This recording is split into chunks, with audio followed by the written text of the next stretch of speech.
ओम नमः शिवाय, ओम नमः शिवाय, ओम नमः शिवाय। समस्त व्रतेर मध्य सर्वश्रेष्ठ व्रत हलो এই মহাশিবরাত্রি ব্রত। হিন্দু সম্প্রদায়ের প্রায় সকলের নিকট একটি অত্যন্ত গুরুত্বপূর্ণ ধর্মীয় আচার অনুষ্ঠান এই মহাশিবরাত্রি। এই মহাশিবরাত্রি ফাল্গুন মাসের কৃষ্ণপক্ষের চতুর্দশ তিথিতে পালন করা হয়ে থাকে। মহাশিবরাত্রি হল হিন্দু ধর্মের সর্বোচ্চ আরাধ্য দেবাদিদেব মহাদেব শিবের মহারাত্রি। শুধুমাত্র ভারতবর্ষেই নয়, বিশ্বের বিভিন্ন দেশের কোটি কোটি মানুষ এই মহাশিবরাত্রি পালন করে থাকে। আর আপনি যদি ভেবে থাকেন যে এই শিবরাত্রি পালন কেবলমাত্র মহিলারাই করে থাকেন, তাহলে আপনি ভুল ভাবছেন। কারণ বিশ্বের বিভিন্ন দেশের বিভিন্ন জায়গায় এই শিবরাত্রি নারী পুরুষ নির্বিশেষে পালন করে থাকেন। এখন প্রশ্ন হলো যে এই শিবরাত্রি কেন পালন করা হয়? কেনই বা বিভিন্ন দেশের কোটি কোটি সাধারণ মানুষ, তা সে নারী হোক বা পুরুষ হোক, শিক্ষিত হোক বা অশিক্ষিত হোক, সকলেই বর্তমানে শিবরাত্রি পালন করছে। আজ এই ভিডিওর মাধ্যমে এই বিষয়ে আপনাদের সামনে বিস্তারিত আলোচনা করব এবং ভিডিওর শেষ অংশে এই সম্পর্কে একটি সুন্দর গল্প কথা রয়েছে যা আমাদের চিত্তকে অনেকটাই পরিশুদ্ধ করবে, সেই সম্পর্কেও ব্যক্ত করব। এবং সর্বোপরি এই বছর অর্থাৎ 2024 সালে এই মহাশিবরাত্রি কবে এবং কখন পড়েছে, কোন সময় মহাশিবরাত্রি পালনের আদর্শ সময়, এই সমস্ত কিছু বিষয় এই ভিডিওতে বিস্তারিত আলোচনা করব। আশা করি এই ভিডিওটি আপনাকে সমৃদ্ধ করবে। নমস্কার শ্রোতা বন্ধুরা, সাহিত্য রস মোটিভেশনের আজকের এই নতুন ভিডিওতে আপনাদের জানাই সুস্বাগতম। ভারতীয় দর্শন, শাস্ত্র, দেবদেবী এবং শ্রীকৃষ্ণের বাণীর প্রচার আমাদের এই চ্যানেলের মূল বিষয়বস্তু। চলুন এবার বিস্তারিত আলোচনায় প্রবেশ করা যাক। বন্ধুরা, সবার প্রথমে আপনাকে জানাবো এই বছর অর্থাৎ 2024 সালে এই মহাশিবরাত্রি কবে এবং কখন পড়েছে। এই বছর এই মহাশিবরাত্রি মূলত 2 দিন থাকছে, অর্থাৎ চতুর্দশী তিথি শুরু হচ্ছে আগামী 8ই মার্চ শুক্রবার রাত্রি 8টা থেকে এবং এই চতুর্দশী তিথি থাকছে পরের দিন 9ই মার্চ শনিবার সন্ধ্যা 5:43 পর্যন্ত। তাই শুক্রবার এবং শনিবার উভয় দিনই শিবরাত্রির চতুর্দশী তিথির সময়কাল থাকছে। তাই শাস্ত্রমতে শুক্র এবং শনি এই দুদিনই শিবরাত্রি ব্রত সম্পন্ন করা যাবে। তবে মহাশিবরাত্রির পূজা মূলত করতে হয় প্রদোষকালে, অর্থাৎ সন্ধ্যার পর। বিশেষ করে শিবরাত্রির যে 4 প্রহরের পূজা থাকে তার মধ্যে সর্বপ্রধান পুজো হিসাবে গণ্য করা হয় নিশীথ পূজাকে।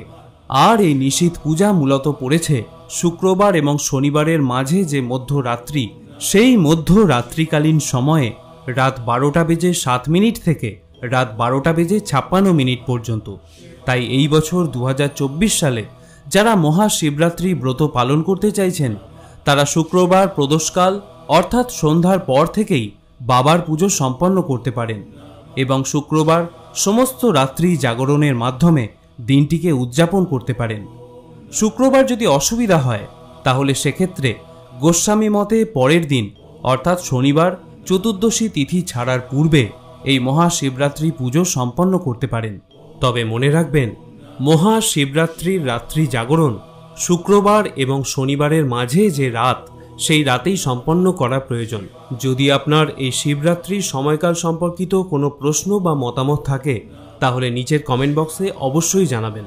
এবারে আপনাদের জানাবো যে কেন আপামর দেশবাসী মহাশিবরাত্রি ব্রত পালন করে থাকে এবং শুধু ভারতবর্ষই নয়, পৃথিবীর সর্বত্রই এই মহাশিবরাত্রি কেন পালন করা হয়।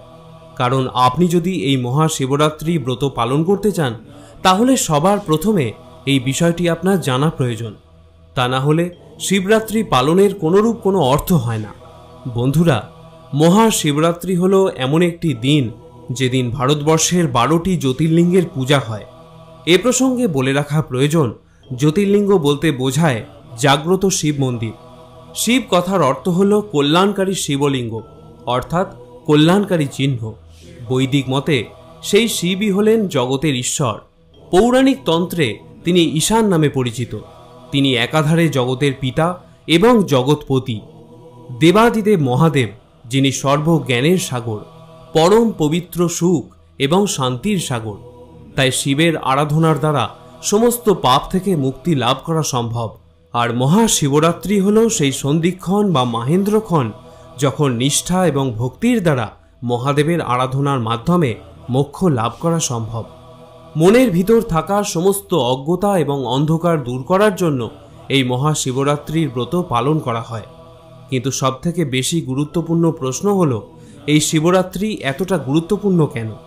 এর পিছনে যে কারণ রয়েছে, হিন্দু পুরাণ তথা শিব পুরাণ অনুসারে এই রাত্রেই মহাদেব বা শিব সৃষ্টি, স্থিতি এবং লয়ের মহাতাণ্ডব নৃত্য করেছিলেন। আর মহাদেবের এই নৃত্যে ভয়ঙ্কর মহাপ্রলয় সৃষ্টি হয়েছিল। মহাদেবের এই প্রলয় নৃত্য বন্ধ করার উদ্দেশ্যে মহাদেবকে তুষ্ট করতেই এই মহাশিবরাত্রি পালন করা হয়ে থাকে। আবার এই রাত্রেই শিব এবং পার্বতীর বিবাহ সম্পন্ন হয়েছিল। সুতরাং এর নিগূঢ় অর্থ হল, শিব এবং শক্তি তথা পুরুষ এবং আদি প্রকৃতির মিলন ঘটেছিল এই মহাশিবরাত্রি সন্ধিক্ষণে। এবং সবথেকে বেশি গুরুত্বপূর্ণ যেটা, সেটা হলো আমরা দেবাদিদেব মহাদেবকে লিঙ্গরূপে পূজা করে থাকি। অর্থাৎ শিবলিঙ্গ হিসাবে আমরা যে পূজা করি, এই মহাশিবরাত্রিতেই শিব তার প্রতীক এই লিঙ্গরূপে প্রকাশিত হয়েছিলেন। এই শিবলিঙ্গ রূপে প্রকাশিত হয়ে সমস্ত জীবের পাপ নাশ এবং মুক্তির পথ দেখিয়েছিলেন তিনি। অর্থাৎ এই মহাশিবরাত্রির সন্ধিক্ষণে একদিকে যেমন প্রলয় সৃষ্টি করে পূর্বের সমস্ত কিছু ধ্বংস করেছিলেন তিনি, ঠিক তেমনি নতুন করে জীবনেরও সৃষ্টিও করেছিলেন তিনি। যে কারণে এই দিনটি অত্যন্ত গুরুত্বপূর্ণ, যা আমাদের শাস্ত্রে বারবার বর্ণিত হয়েছে। সুতরাং এই দিনটি অত্যন্ত পবিত্র একটি দিন। আর যদি এই দিন ব্রত রাখা যায়, অর্থাৎ নিষ্ঠা এবং ভক্তি সহকারে যদি এই দিনটি পালন করা সম্ভব হয়, তাহলে সেক্ষেত্রে আমাদের ভিতরের রজগুণ এবং তমগুণগুলিকে নিয়ন্ত্রণ করা সম্ভব হয়। এই প্রসঙ্গে বলি, আপনারা হয়তো প্রত্যেকেই জানেন যে প্রত্যেকটি মানুষের মধ্যে 3 ধরনের গুণ রয়েছে: সত্ত্বগুণ, রজগুণ এবং তমগুণ। এই 3 ধরনের গুণের মধ্যে সর্বশ্রেষ্ঠ হল সত্ত্বগুণ। রজ এবং তমগুণ মানুষকে আধ্যাত্মিক পথে যেতে বাধা দেয়। এই মহাশিবরাত্রি পালনের মধ্য দিয়ে আমাদের মধ্যে থাকা রজ এবং তমগুণকে নিয়ন্ত্রণ করা সম্ভবপর হয়।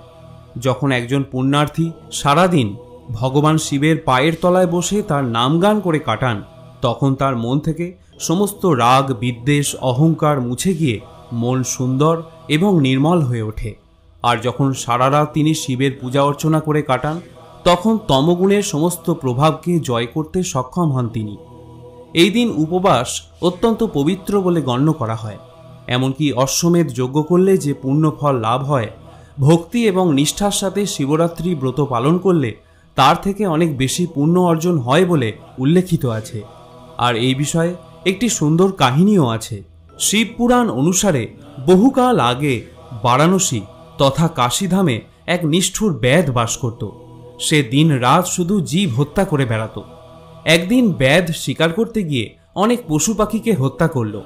সন্ধ্যা ঘনিয়ে আসতেই সে বাড়ির দিকে রওনা হলো। কিন্তু কিছু দূর যেতেই পথে রাত্রি হয়ে গেল। ফলে সেই ব্যাধ জঙ্গলে রাত্রে পথ হারিয়ে হিংস্র জন্তুর ভয়ে এক গাছের ওপরে আশ্রয় নেয়। ব্যাধ যে গাছে আশ্রয় নিয়েছিল সেই গাছটি ছিল বেলগাছ, আর সেই গাছের নিচে ছিল একটি শিবলিঙ্গ।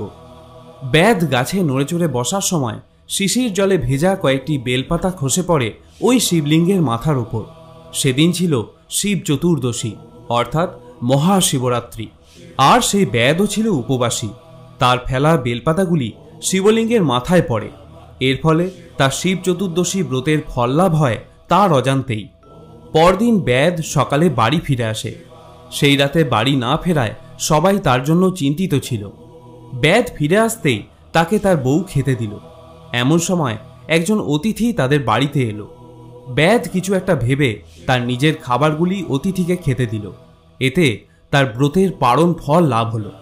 এর কিছুদিন পর সেই ব্যাধ মারা গেল। যমদূতরা তাকে নিতে এলে সেখানে এসে পৌঁছায় শিবের দূতেরা। কে ব্যাধকে নিয়ে যাবে সেই নিয়ে 2 দলের মধ্যে যুদ্ধ বেঁধে গেল। যমদূতেরা যুদ্ধে হেরে গেলে শিবদূতরা ব্যাধকে কৈলাসে নিয়ে যায়। যুদ্ধে হেরে গিয়েও যমদূতেরা তার পিছনে পিছনে সেখানে ধাওয়া করে। কৈলাসের দ্বারে নন্দী পাহারায় ছিল। সে ব্যাধের শিবরাত্রির কথা বললে সব শুনে যমদূতরা গিয়ে যমকে সব কথা বলল। যমরাজ শুনে বললেন, হ্যাঁ, যে শিব বা বিষ্ণুর ভক্ত কিংবা যে শিব চতুর্দশী ব্রত পালন করে আর যে বারাণসী ধামে মরে তার উপর যমের কোনো অধিকার থাকে না, তার মুক্তি লাভ ঘটে। এইভাবে মর্তলোকে শিব চতুর্দশী ব্রতের প্রচার ঘটে। দেবাদিদেব মহাদেব হলেন আশুতোষ, তাই সামান্য ভক্তিতেই তাকে জয় করা যায়, শিবের সান্নিধ্য লাভ করা যায়। শত সহস্র যজ্ঞানুষ্ঠান, শাস্ত্র আলোচনা, ধর্মানুষ্ঠান, তীর্থযাত্রা করে যে ফল লাভ হয়, শিবরাত্রি ব্রত উদযাপন করলে তার সহস্র গুণ বেশি ফল লাভ হয়, এমনটাই শাস্ত্রে বর্ণিত রয়েছে। তবে পরিশেষে একটা কথাই বলবো, যখন আপনি এই মহাশিবরাত্রি ব্রত পালনের কথা ভাবছেন, সবার আগে যে জিনিসটি সবথেকে বেশি প্রয়োজন তা হলো মনের মধ্যে নিষ্ঠা এবং ভক্তি। মন থেকে সমস্ত রকম বিদ্বেষ, হিংসা এবং অহংকার পরিত্যাগ করেই এই ব্রত পালন করা উচিত, তাহলে ব্রতের সম্পূর্ণ ফল লাভ হয়। যাই হোক, আশা করি এই বিষয়ে কিছুটা সমৃদ্ধ হতে পেরেছেন। যদি কোনো রকম প্রশ্ন বা মতামত আপনার থাকে, নিচের কমেন্ট বক্সে অবশ্যই জানাবেন। ভিডিওটি এখানেই শেষ করলাম। সকলে ঈশ্বরের কৃপায় ভালো থাকুন, সুস্থ থাকুন। ওম নমঃ শিবায়।